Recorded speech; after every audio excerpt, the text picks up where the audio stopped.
আমরা যারা 1995 থেকে 2005 সালের মধ্যে জন্ম নিয়েছি, আমাদের ছোটবেলাটা অনেক মজার ছিল।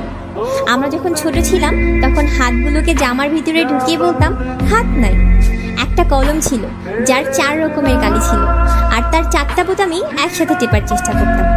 রাতে হাঁটার সময় ভাবতাম আমি যেখানে যাচ্ছি চাঁদটাও আমার সাথে যাচ্ছে। স্কুলে যাওয়ার সময় সবাই একসাথে দৌড়াদৌড়ি করে যেতাম। ক্লাসে কলম খেলা, চোর ডাকাত, পুলিশ বাবু খেলতাম। মাঝে মাঝে স্কুল ফাঁকি দিয়ে কয়েকজন বন্ধু মিলে ঘুরতে যেতাম, আড্ডা দিতাম, আরও কত কি।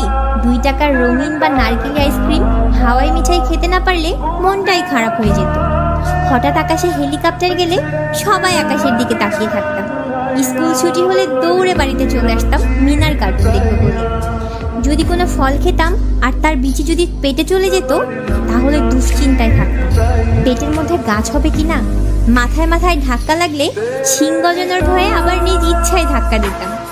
কেউ বসে থাকলে তার মাথার উপর দিয়ে ঝাঁপ দিতাম যেন সে আর লম্বা না হতে পারে। বিকেলে কুতকুত, কানামাছি, গোল্লা ছুট খেলতে না পারলে তো বিকেলটাই যেন মাটি হয়ে যেত। ফাইনাল পরীক্ষা শেষ হলে তো আর পড়া নেই, এটা ভাবতেই এত মজা লাগতো।